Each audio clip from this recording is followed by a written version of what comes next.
Hi golfers, this is Dean with golfallyear.com, and this is part 2 of my Optishot 2 review for 2018. In part 1, I reviewed some of the features on the computer, some of the ways you could get some stats and some other things on the computer. And now I'd like to take you into my garage and hit a few balls so you can see what it looks like actually in use. And so what you will see is I'm going to turn out the lights here and we'll hit a few balls. Now, when the lights go out, it's going to be dark and you might see some shadows, and that's because I do not have a short throw projector. My projector is in the back of the room. I highly recommend you getting a short throw projector. You put it right in front of your simulator and it takes away all the shadows. And if you're worried about the projector being hit, there is a enclosure, a tear shield enclosure that you can put over it on your floor, and it protects your projector. And you can get this right on my website on the resource page. And so let's take a look here. I'm going to hit a few balls using the Optishot. I've set it to 122 yards away, and I'm going to hit my pitching wedge, and hopefully I can get it inside the white ring. There are 4 rings. The white ring is 15 feet away, and this is a great way to gauge how you're hitting the ball. And so let's take a look actually with some demos and hitting some ball on the driving range. All right, now we have the lights out and we're have our lighting over top of our sensors. There are 16 sensors.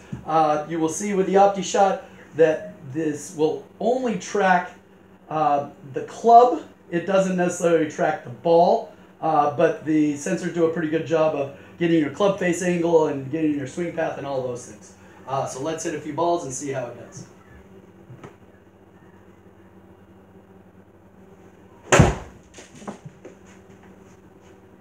Got it a little far. Straight at it. That was a little deep on that one. Let's try another one.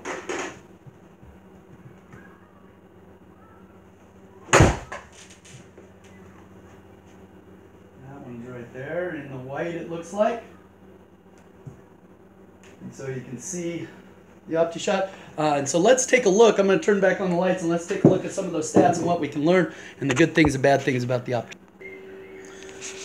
So as we look at this, you can see a few things. You can see the ball tracer, which I love, which traces the ball. They're kind of doing that on the PGA broadcast now. You can see the ball flight. But let's take a look over here. You can see this is the zones, the 15 foot, 30 foot, 23 yards, and outside 23 yards. And you can see that I had one shot within 15 feet and then one outside 23 yards. You can also go down here and go up to swing statistics. You can see for my 2 shots, 2 swings, I was an average distance of 129 yards. If you remember, I hit the first one 135. My club face was 1 degree open, which is what I like for my draw. I was on plane, club head speed was 70 miles an hour, and then the average tempo was 0.6, and that's awful quick. And my swing, if you notice, isn't perfect. It is fairly quick, but I do have a pretty good club face angle there, and my path is right on plane. I kind of like the inside path a little bit more, but for average, you can see. You can also go in here and see the individual swings by clicking Edit, and you can see the individual swings here of what I did. So my first swing, I had a good swing speed of 74 miles an hour, but it went too far, 135 yards. Club face angle, again, 1 open, and the swing path was right on.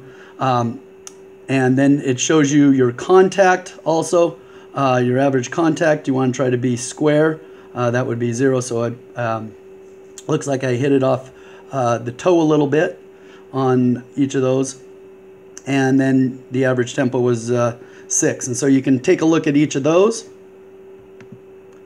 And then the other things you can look at with the Optishot here is you can take a look at the different flags and adjust the different flags if you want to hit different clubs. Okay, I can put it right here and I can hit different clubs.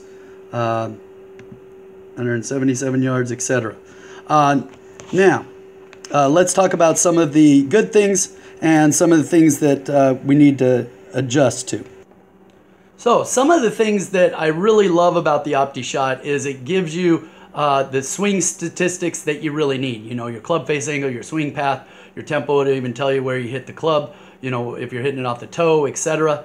You know, the swing speed. It doesn't overwhelm you with a lot of stats. Some of the other simulators really overwhelm you with tons of stats. Now, occasionally you will see that the Optishot will miscalculate the ball flight, and so you may hit a ball and it may go right, and on the Optishot it seems to go straight, or vice versa. Sometimes you'll hit a shot that goes extremely far, and that just depends on some of the lighting issues and some of those things. So some of the accuracy pieces are not as good as the higher ends, but on a budget for $300, you can't beat it. You will also see with the Optishot that some of the ways to get the statistics, you know, and some of the ways that they average them and things like that can cause some problems with your overall score. Like, for example, my averages were pretty good, but I had one outlier. So they do averages, but you can see the actual individual swings and individual clubs. So overall, the Optishot is a great budget simulator. I use it. It has really helped me become a better golfer. If you saw my swing at the beginning, when I first started with the Optishot, you would see that I was nowhere close to being on plane or square with my club face. And so I have really worked at it, and it has been very helpful to have the Optishot 2. So I hope you like this review. It's an honest review of the Optishot 2.